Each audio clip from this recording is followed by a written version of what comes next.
You walk into a red light district in 1880 with $1 folded in your fist. Lanterns burn red in the windows up and down the street. 3 doors sit in front of you. Behind one is a cramped wooden shack with a single lamp burning inside.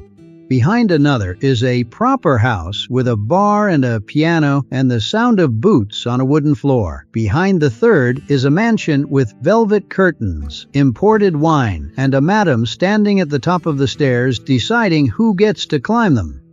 Same dollar. 3 completely different nights waiting on the other side of each one. So how far could that $1 actually take you inside a Wild West brothel? The honest answer is, it depended entirely on which door you knocked on, what town you were standing in, and what year it was, and there was never one single price across the entire frontier. Start with the cheapest door, the crib.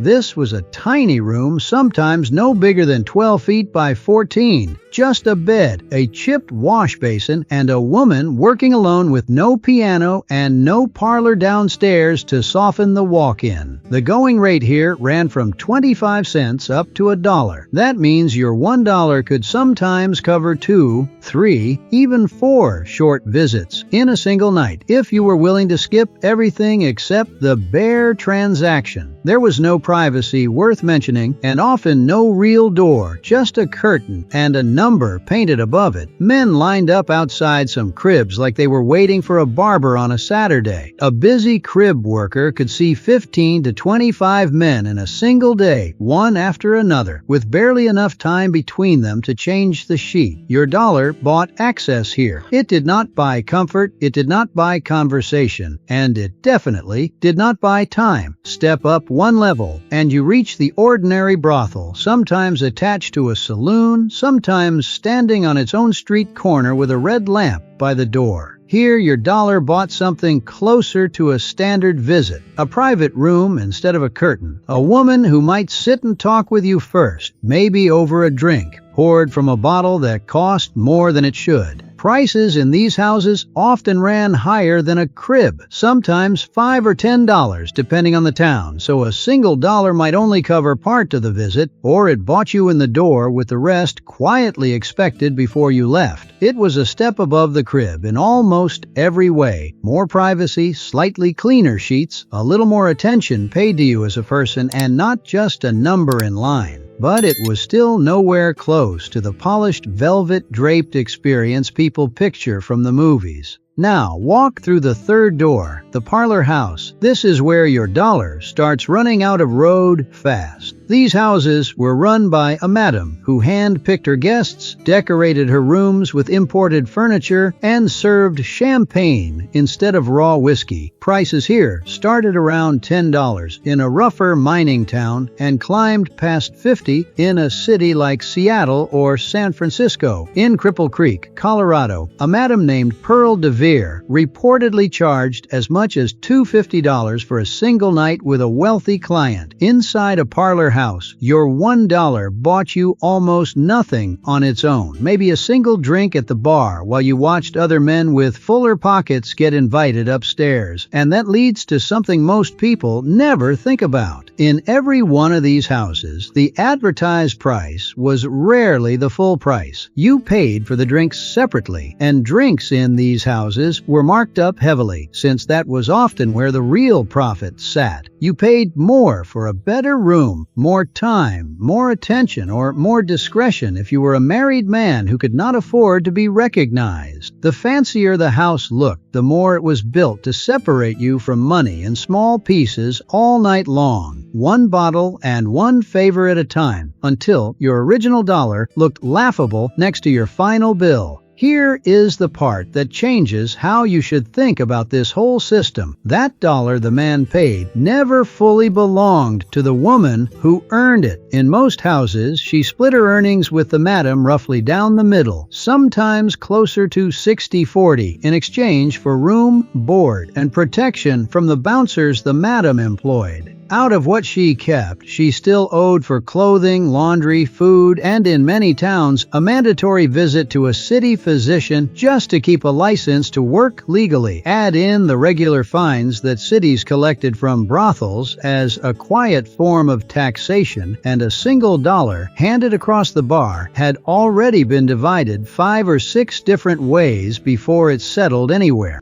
So just imagine the math on a busy night in a lower-tier house. A crib worker taking in 20 customers at 50 cents each brought in $10 for herself before any split, which sounds like real money for one night of work in a world where a laborer earned about $1 a day. But after the madam's cut, often close to half, after rent for the room, after the doctor's fee required to keep her license, after her own food, laundry, and clothing, what remained might be barely enough to survive the week, let alone save anything toward leaving. That said, outcomes varied widely. Some women held real independence or even built wealth, while others, particularly those trafficked or bound by contract, had almost no control over what they earned. Fast turnover generated real cash flowing through the house every single night. It rarely generated freedom for the woman actually doing the work behind that door. Now here is where the location mattered just as much as the type of house. In a rough mining camp with more men than women for 100 miles, a woman could set almost any price and still have a line at her door. In larger towns, a broader range of establishments often developed, from low-priced cribs to expensive parlor houses. A booming town paid more. A dying town paid in scraps, and race played a brutal role in this economy too. Chinese women trafficked into California brothels were frequently confined to the cheapest cribs, charged less than half a day's wages, sometimes 25 to 50 cents, while white women in polished parlor houses charged 50 times that for an evening. The same dollar bought wildly different value, depending purely on who was standing on the other side of that. And no matter which door you walk through, that dollar never guaranteed the things that actually mattered. It did not guarantee hygiene. In an era with no antibiotics and doctors who treated venereal disease with mercury that poisoned patients from the inside out, an 1865 hospital report out of Idaho City found that 1 in every 7 patients was suffering from a venereal disease. It did not guarantee safety, since violence from angry or drunk clients was common and rarely punished. It did not guarantee legal protection, since these women worked in a business whose legal status varied by city, regulated in some, tolerated in others, prosecuted in still others, which meant they had almost no recourse if a client refused to pay or turned violent. And for many, it did not guarantee any real control over their own earnings at all, since debts to the madam for clothing, rent, and medical fees could keep a woman working years past when she wanted to stop. So what did $1 really buy inside a Wild West brothel? There is no single answer, and that is the whole point. In a crib, it might buy several rushed visits with a stranger in a bare room and nothing more. In an ordinary brothel, it bought a slightly better room and a little more privacy, still nowhere near luxury. In an elite parlor house, it might only cover the first drink of an evening, built entirely to drain your pockets $1 at a time. But zoom out far enough, and that single dollar was never just paying for a few minutes behind a closed door. It was feeding an entire hidden economy of madams, landlords, saloon owners, city doctors, corrupt officials collecting fines, and women trapped between debt and survival in towns that pretended none of it existed in daylight. He handed over his dollar thinking he understood exactly what he was paying for. Almost never did.